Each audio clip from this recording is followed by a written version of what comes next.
ओम नमः श्री यतिराजाय विवेकानंदसूरये सच्चित् सुखस्वरूपाय स्वामिने तापहारिणे स्वामिने तापहारिणे। प्रिय मित्रांनो, नमस्कार। विवेकानंद विचार सागर या मालिकेमध्ये आपलं सगळ्यांचं स्वागत आहे। स्वामीजी म्हणतात की शक्ती जागृत करा। आता शक्ती कशी जागृत करायची हे स्वामीजी आपल्याला इथे सांगत आहे।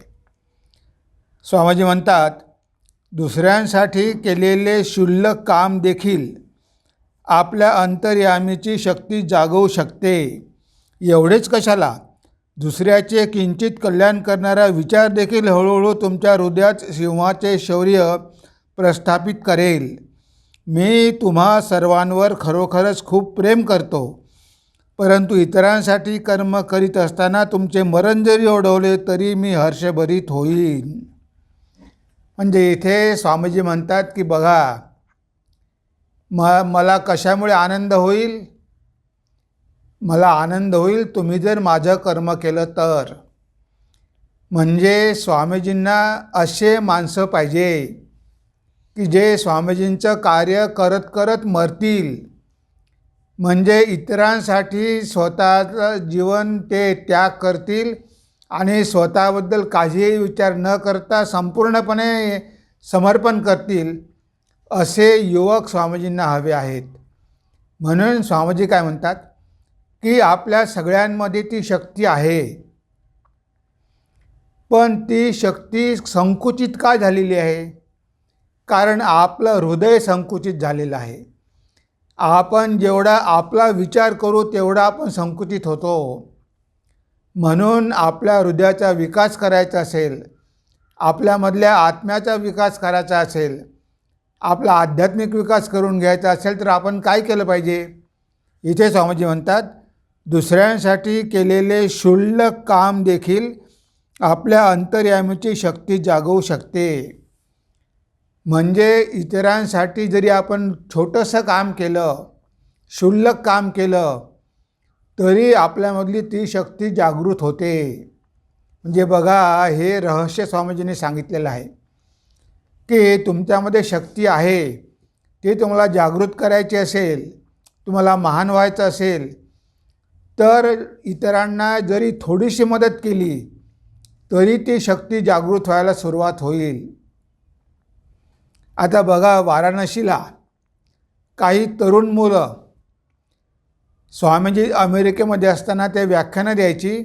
त्यांची व्याख्यानं भारतामधल्या न्यूजपेपरमध्ये प्रसिद्ध व्हायची। ही मुलं ती भाषणं वाचायची, वाचून त्यावर चिंतन करायची आणि हे सगळे विचार स्वामीजी सांगत होते।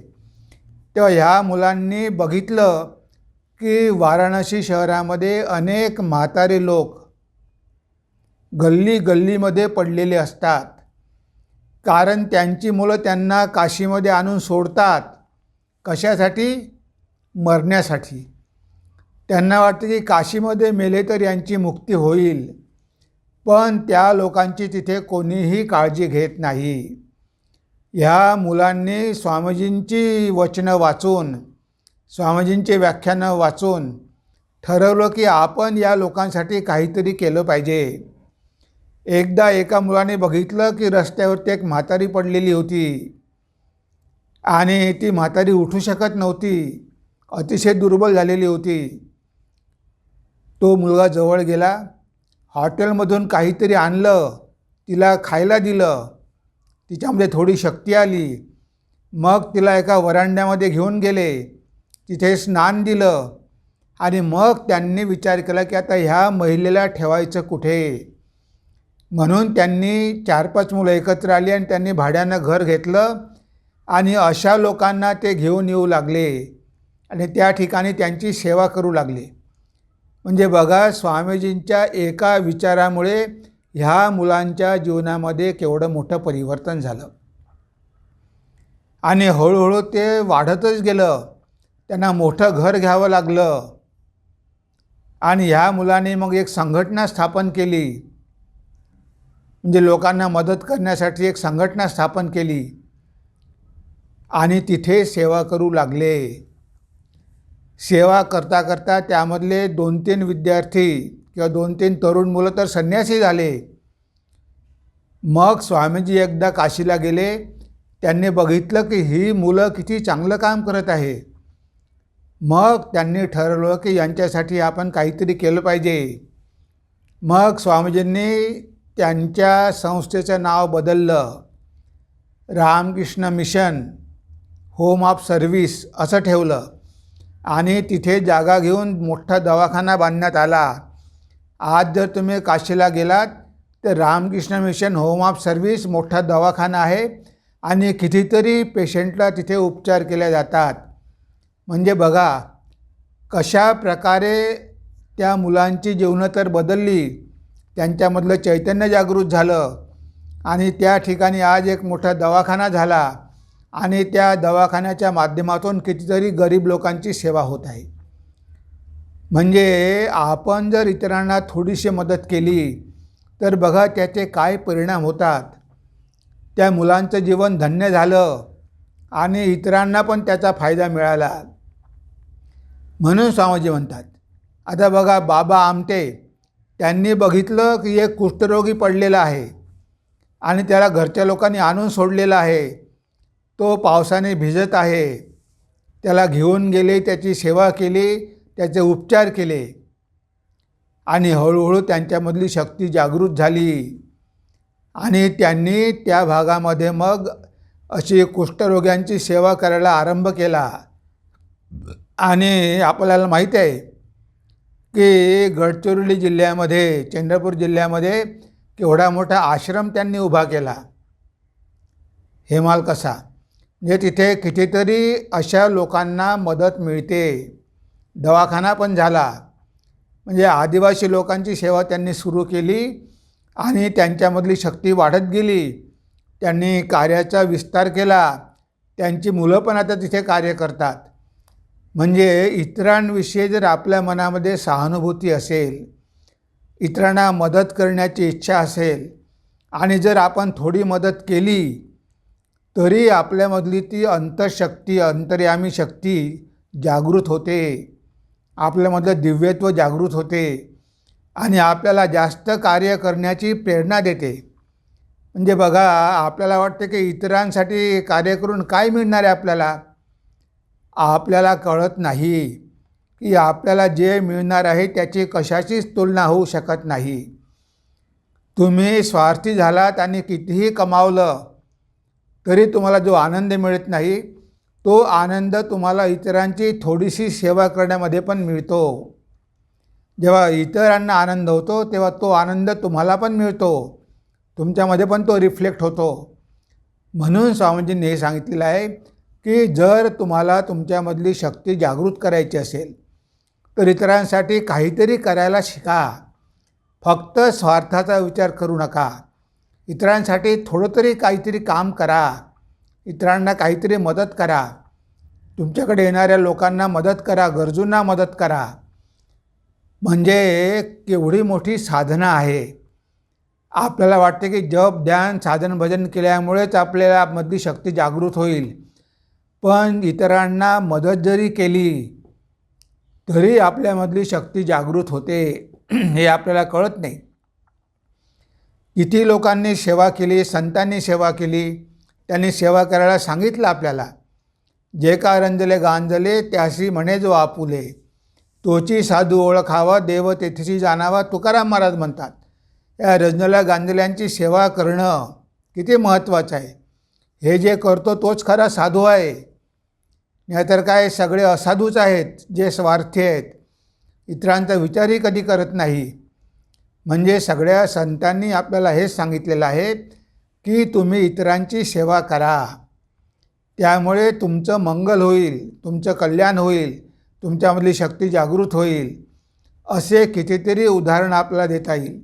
आता बघा निवेदिता लंडनवरून आली, मिस मार्गारेट नोबल, आणि स्वामीजी तिला म्हणाले की जा, कलकत्त्याला प्लेग झालेला आहे, प्लेगाची साथ आलेली आहे, लोक मरत आहे.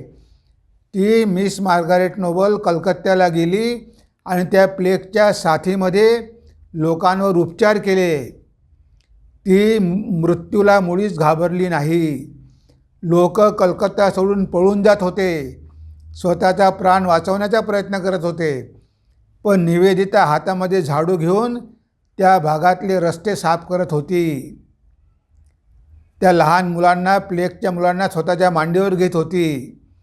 तिला मृत्यूची मुळीच भीती नव्हती आणि तिने किती मोठं कार्य केलं. लोकांना सांगितलं की घाबरून पळून जाऊ नका, स्वच्छता ठेवा, म्हणजे आपोआप तो प्लेग जाईल. म्हणजे अशा प्रकारे निवेदितामधली शक्ती जागृत झाली. असे कितीतरी उदाहरणं आपल्याला देता येईल की लोकांची सेवा करून किती लोक महान होऊन गेले, किती लोकांमधली ती आत्मशक्ती जागृत झाली. म्हणून स्वामीजी आपल्याला म्हणतात की तुमच्यामध्ये शक्ती आहे. आता ती शक्ती कशी जागृत करायची याचा उपाय मी तुम्हाला सांगत आहे. दुसऱ्यांसाठी केलेले क्षुल्लक काम देखील आपल्या अंतर्यामीची शक्ती जागवू शकते. एवढेच कशाला, दुसऱ्याचे किंचित कल्याण करणारा विचार देखील हळूहळू तुमच्या हृदयात सिंहाचे शौर्य प्रस्थापित करेल. म्हणजे जर इतरांना दुःख असेल आणि तुम्ही जरी विचार केला की ह्या माणसाचे दुःख मी कसे दूर करू, कारण दुःख दूर करण्यासाठी आपल्याकडे हृदय पाहिजे, सहानुभूती पाहिजे, भावना पाहिजे, जाणीव पाहिजे. म्हणजे इतरांचे दुःख बघून आपल्याला पण दुःख झाले पाहिजे. आता ह्या माणसाचे दुःख कसे दूर करता येईल हा विचार जरी त्या मनुष्याने केला तरी त्याच्या हृदयामधलं ते सिंहाचं बळ जागृत होईल. का? कारण तो विचार करतो इतरांचा आणि विचार केल्यानंतर भगवंत त्याला आपोआपच शक्ती देते, त्याच्यामधली शक्ती वाढते आणि तो दुःख दूर करण्यासाठी उपाय पण शोधून काढतो. तो फक्त शांत बसत नाही. एखादा रस्त्यावरती जर भिकारी पडलेला असेल, तो बेशुद्ध असेल आणि त्याला वाटलं की अरे हा मनुष्य कोण आहे, कुठला आहे आणि ह्या पडलेला आहे, हा विचार त्याच्यामध्ये आला तर लगेच तो त्याला दवाखान्यात घेऊन जाईल. तो कदाचित श्रीमंत मनुष्य असेल, त्याला चक्कर येऊन पडला असेल, दवाखान्यात घेऊन जाईल, उपचार करेल आणि त्याचा प्राण वाचवेल. म्हणजे बघा, मनामध्ये विचार येणंसुद्धा फार महत्त्वाचं आहे. आपण बरेचदा बघतो कितीतरी लोक असे दुःखामध्ये होरपळत आहे, पण त्यांचे दुःख दूर झाले पाहिजे, त्यांचे दुःख दूर करण्यासाठी मला शक्ती दे, असं आपल्यामध्ये कधी विचार पण येत नाही. बघा, जुनागडला एक झेंडू वैद्य होता. तो भगवंताला प्रार्थना करायचा, न त्वहम कामये राज्यम न स्वर्गम ना पुनर्भवम कामये दुःख तप्तानाम आर्तीनाम दुःखनाशनम. तो भगवंताला म्हणायचा की भगवंता, मला स्वर्गही नको, मला मुक्तीही नको, न त्वहम कामये राज्यम, मला राज्यही नको. तर हे जे दुःखित लोक आहे त्यांचं दुःख कसं दूर करता येईल आणि मी कसा त्यांचे दुःख दूर करू शकेल यासाठी मला शक्ती दे. कामये दुःख तप्तानाम आर्तीनाम प्राणीनाशनम. म्हणजे ह्या आर्त लोकांचे दुःख कशा प्रकारे नाश करता येईल हा विचार ते करायचे. म्हणजे बघा, आणि दवाखाना होता, रोगांवर उपचार पण करायचे. तर हा विचार मनामध्ये येणंसुद्धा खूप भाग्याची गोष्ट आहे. आपल्याला कधीही इतरांविषयी आपल्या मनामध्ये कधीही विचार येत नाही की आपण इतरांना थोडी तरी मदत केली पाहिजे. मनुष्य एवढा स्वार्थी आहे, तो इतरांचा कधी विचारच करत नाही. त्याचा शेजारी उपाशी असेल पण चौकशी करत नाही की तुम्हाला जेवण मिळालं का म्हणून, कधी चौकशी पण करत नाही. देणं तर दूरच राहिलं, कधी विचारपूस पण करत नाही. शेजारचा मनुष्य आजारी आहे, त्याला दवाखान्यात घेऊन गेलं पाहिजे, तो एकटाच पडलेला आहे, पण याच्या मनामध्ये विचार पण येत नाही की हा माणूस रूमच्या बाहेर आलेला नाही, बघितलं पाहिजे काय झालं ते. त्याला काहीही घेणं देणं नसते. तो खोलीच्या आतमध्ये जरी मरून पडून राहिला तरी याला काहीच त्यामध्ये फरक पडत नाही. असे लोक असतात. आता त्यांचं हृदय संकुचित झालेलं असतं, मग त्यांची प्रगती होणार कशी? म्हणून स्वामीजी म्हणतात की दुसऱ्याचे किंचित कल्याण करणारा विचार देखील हळूहळू तुमच्या हृदयात सिंहाचे शौर्य प्रस्थापित करेल. मी तुम्हा सर्वांवर खरोखरच खूप प्रेम करतो. स्वामीजी खरोखरच प्रेम करतात, तरुणांवर प्रेम करतात. पण ते प्रेम करतात, त्यांना आपल्याकडून काय अपेक्षा आहे? त्यांना अपेक्षा आहे, ते सगळ्यांवर प्रेम करतात. पण आपण जर स्वामीजींची मुलं असू, स्वामीजींचे सैनिक असू, तर आपलं पण काही ना काही दायित्व आहे. आणि स्वामीजी म्हणतात, परंतु इतरांसाठी कर्म करीत असताना तुमचे मरण जरी ओढवले तरी मी हर्षभरीत होईल. इतरांसाठी काम करता करता तुम्ही जरी मृत्युमुखी पावले, तुम्हाला जरी मरण आलं, तुम्ही जरी धोका पत्करला, तरीसुद्धा मला आनंदच होईल. म्हणजे आपल्याला भिण्याची काहीही गरज नाही. स्वामीजी आपल्या पाठीशी आहे. त्यांना आपल्याकडून काम हवं आहे, त्यांना आपल्याकडून इतरांची सेवा हवी आहे. आणि ही सेवा करता करता आपल्याला मरण जरी आलं तरी म्हणतात स्वामीजी की मला आनंदच होईल. म्हणजेच स्वामीजींचे आशीर्वाद आपल्यावर आहेत. ते नक्कीच आपली काळजी घेतील. आपण त्यांचं काम करत आहोत. ते जगाच्या कल्याणासाठी आलेले होते. हेच त्यांचं मुख्य मिशन होतं. तर जगाचा कल्याण करणं, जगाचा उद्धार करणं, जगाचे दुःख दूर करणं यासाठी ते आलेले होते. आणि त्यांच्या ह्या कार्यामध्ये आपला खारीचा वाटा असला पाहिजे. म्हणजे आपण थोडं जरी कर्म केलं, त्यांच्या कार्यामध्ये थोडी जरी मदत केली, तरी स्वामीजींची कृपा लाभेल. आणि ते म्हणतात की मला आनंद होईल. हरकत नाही, तुम्ही माझं काम करता करता तुम्हाला मृत्यू जरी आला तरी तुमचं परम कल्याणच होईल. कारण स्वामीजी म्हणजे सप्तऋषीमधले एक ऋषी आहे. त्यांचे आशीर्वाद आपल्या पाठीशी आहे. त्यांच्या आज्ञेचं पालन केल्यामुळे आपलं कल्याणच होणार आहे. ते आपली काळजी घेणारच आहे. म्हणून आपल्याला घाबरण्याची काहीही गरज नाही. युद्ध करता करता रणांगणावर मृत्यू आला तरी चालेल. आणि आपल्याकडून स्वामीजींना दुसरं काहीही अपेक्षित नाही की तुम्ही लोकांसाठी झटा, लोकांचे दुःख दूर करा. आणि असं करता करता तुम्ही मृत्यू पावला तरी काहीही हरकत नाही. शेवटी सगळ्यांना मरावंच लागणार आहे. पण असं मरण्यापेक्षा लोकांच्या उपयोगात या, काहीतरी लोकांचं कल्याण करा आणि मग हे जग सोडून जा. नाहीतर मग ते जगण्यामध्ये काय अर्थ आहे? आला तसा गेला म्हणजे तुम्हाला कोणीही विचारणार नाही. किड्या माकुड्यासारखं मरण्यामध्ये काय अर्थ आहे? लोकांचं कल्याण करून जा, लोकांना हळहळ वाटेल.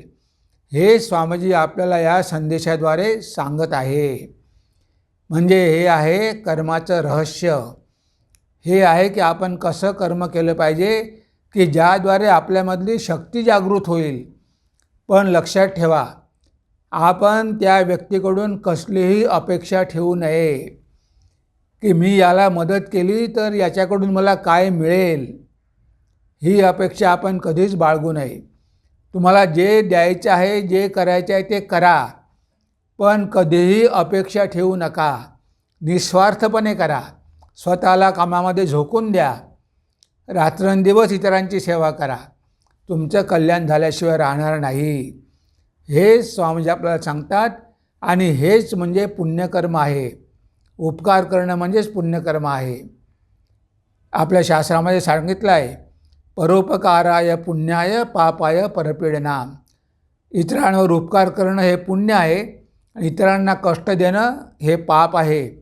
हे आपण लक्षात ठेवून त्यानुसार जर आचरण केलं तर स्वामीजींची कृपा आपल्याला नक्कीच प्राप्त होईल आणि ते आपल्यावर कृपा करून आपल्याला या भवसागरातून बाहेर काढू शकतील. हे स्वामीजी या विचाराद्वारे आपल्याला सांगत आहे. तेव्हा आज आपण आपल्या चिंतनाला इथेच विराम देऊया. नमस्कार, धन्यवाद. ॐ